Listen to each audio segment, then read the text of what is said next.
அனைவருக்கும் வணக்கம். அரசு துறையில் இருப்பவங்க, அவங்களுடைய வாரிசுகள் பார்த்தீங்கன்னா, 90% வந்து உருப்படாம தான் போயிருக்கும். அது ஆண் குழந்தையா இருந்தாலும் சரி, பெண் குழந்தையா இருந்தாலும் சரி. நீங்க உங்கள் சுற்று வட்டாரத்தில உங்களுக்கு பழக்கமானவர்கள் இந்த அரசு துறையில இருக்கிறவங்க வீட்ல கொஞ்சம் ஆராய்ந்து பார்த்தீங்கன்னா, இந்த உண்மை வெளிவரும். இது வந்து நம்ம சும்மா பொத்தாம் பொதுல சொல்றது கிடையாது. உண்மையிலுமே இந்த அரசு துறையில இருக்கிறவங்க, பணியாற்றவர்களுடைய வாரிசுகள் எல்லாம் நம்ம கண்கூட பார்த்து தான் இந்த வீடியோவையே வழங்குறோம்.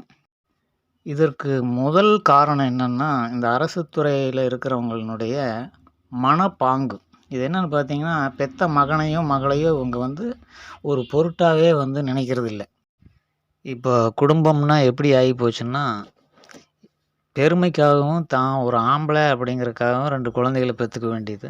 அத வளர்த்து, அத கழிச்சு கட்டி என்னென்ன வழி உண்டோ, உண்மையான பாசமெல்லாம் காலங்கடந்து போயிடுது. இப்ப அந்த மாரி உண்மையான பாசம் வைக்கிற பெற்றோர்கள் எல்லாம் யாருமே கிடையாது.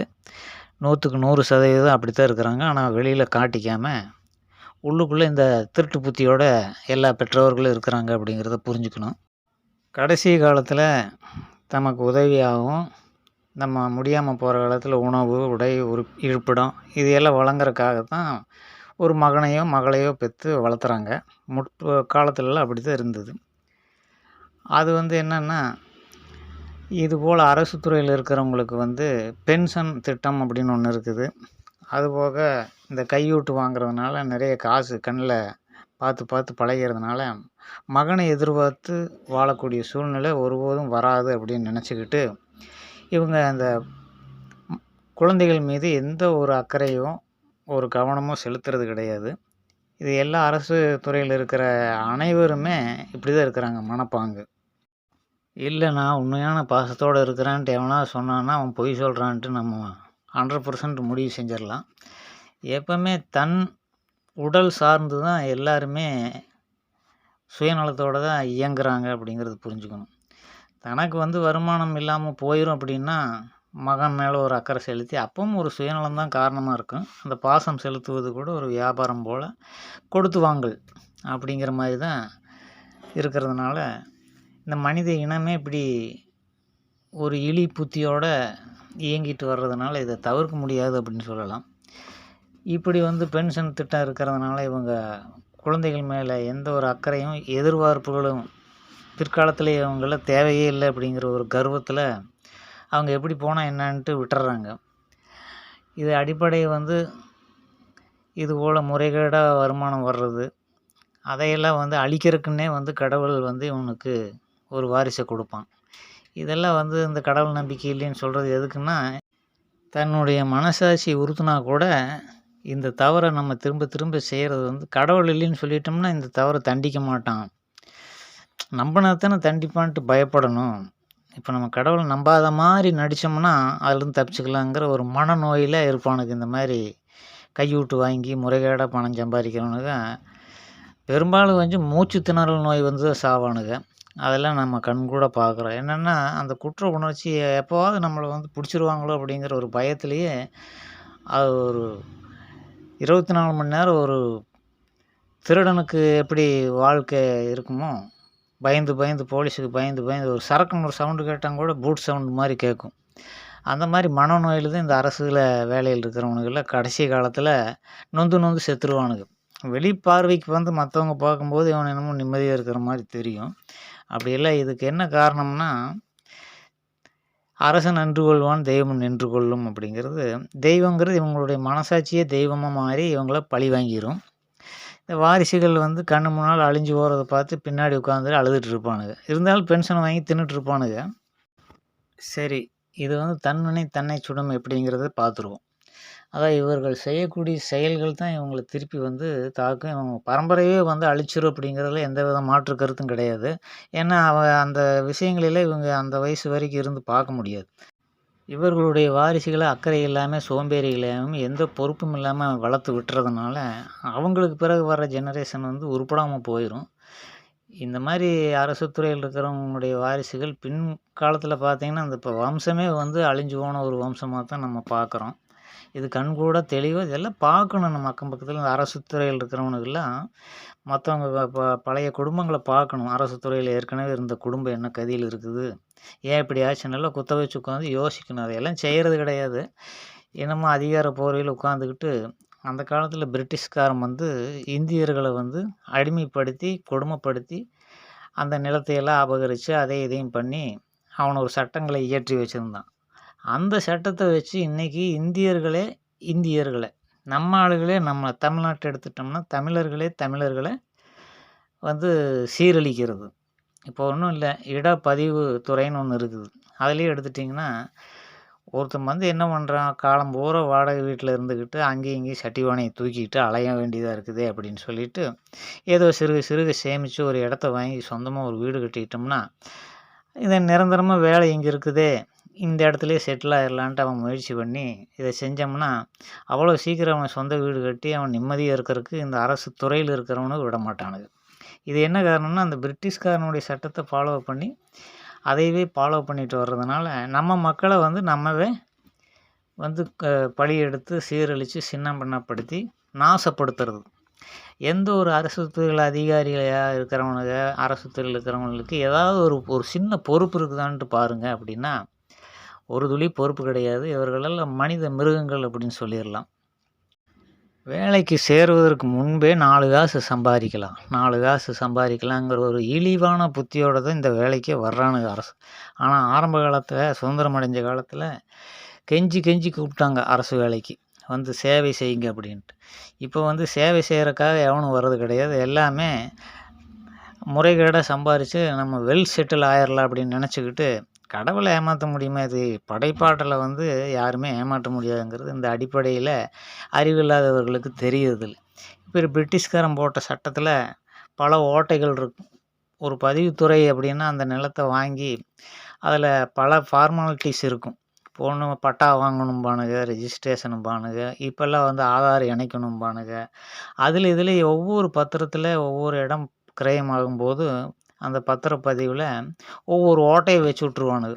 அந்த ஓட்டைய நிரப்புறக்கு திரும்ப அவன் வந்து அந்த பத்திரத்த தூக்கிட்டு விக்கும்போதோ, மறுபடியும் வாங்கும்போதோ, ஏதாவது பண்ணும்போது, அத லோன் போடும்பொழுது, அந்த நிலத்த வீடு கட்டுறதுக்காக லோன் போடுவாங்க. இப்படியெல்லாம் திரும்ப அந்த பத்திரத்த தூக்கிட்டு வரும்போது ஒரு தடவ அழுகணும். கையில இருக்கிற காச குடுத்தோம்னா, அவன் வாங்கி பாக்கெட்ல போட்டுட்டு, அவன் வாரிசுக்கும் வழங்காம போறதுமெல்லாம் இவன் காலம் பூரா உட்காந்து சாப்பிடுறதாமா. அப்படிங்கிற நெனப்புல அத செஞ்சுட்டு இருப்பானுங்க. இப்படி வந்து நம்ம ஆளுகள வந்து சீரழிக்கிறது. இப்படி வந்து பட்டாவ வந்து கேன்சல் பண்ணி விட்டுருவானுங்க. ஏற்கனவே நல்ல முறையில இருக்கிறத கேன்சல் பண்ணிட்டு மறுபடியும் அப்ளை பண்றதுக்கு அதுக்கு ஒரு இப்படி வந்து இத்துப்போன மனிதர்கள் தான் இந்த அரசு இதில இப்ப இருக்கிறவனுங்க அப்படித்தான் இருக்கிறானுங்க. அந்த காலத்துலலாம் இப்படி வந்து சேவை செய்றதுக்காக வந்த காலமெல்லாம் மாறிட்டதுனால, இப்ப பூரா இத்து போனவனுங்களும், விளங்காத பயலுகளும் தான் அரசு துறையில இருக்கிறதுனால இப்படி சீரழிஞ்சு போய் கிடக்குது. நீங்க ஒவ்வொரு அலுவலகத்துக்கு முன்னாடி போய் பாருங்க. எப்படி மனிதர்கள வந்து அலைக்கழிச்சு, சீரழிச்சு, அவங்கள நோகடிச்சு, அத்தன சாபத்த வாங்கிட்டு இவங்கலாம் மக்கள் அறியாமையில இருக்கிற மக்கள் சாபம் விடாம போறதில்ல.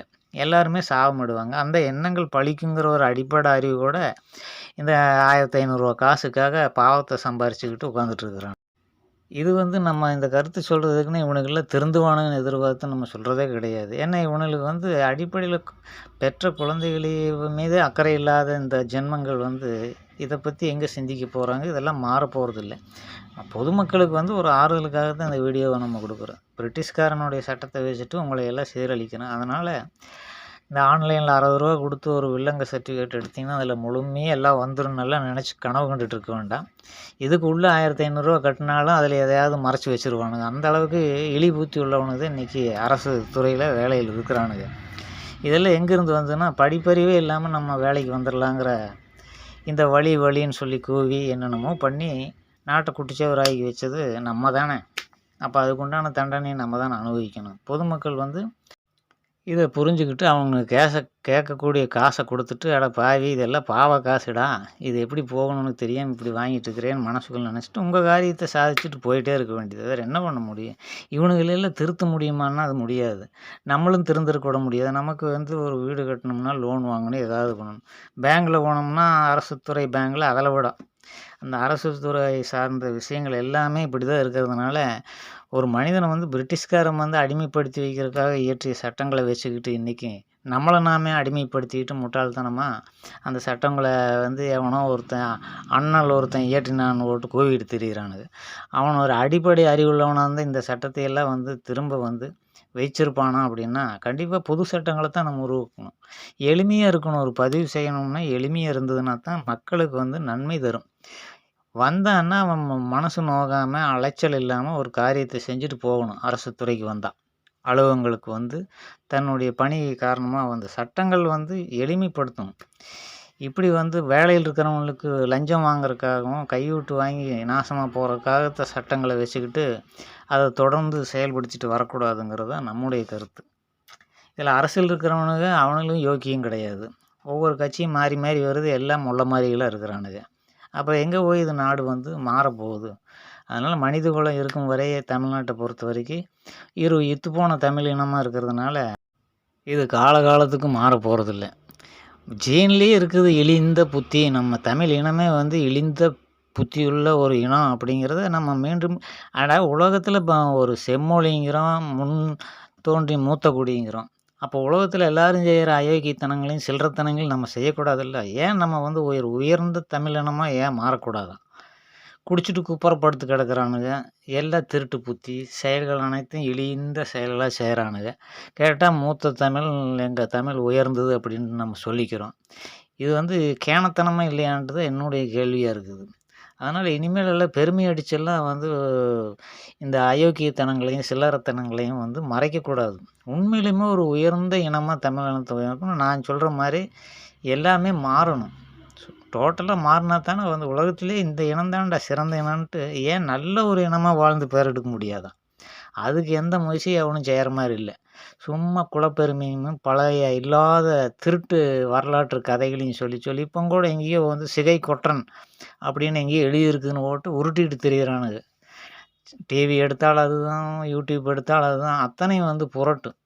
கொற்றவன் அப்படிங்கிறத உண்மையான வார்த்தை. கொற்றன் அப்படிங்கிற ஒரு வார்த்தை தமிழ்நாட்டில் தமிழ் மொழியிலேயே கிடையாது.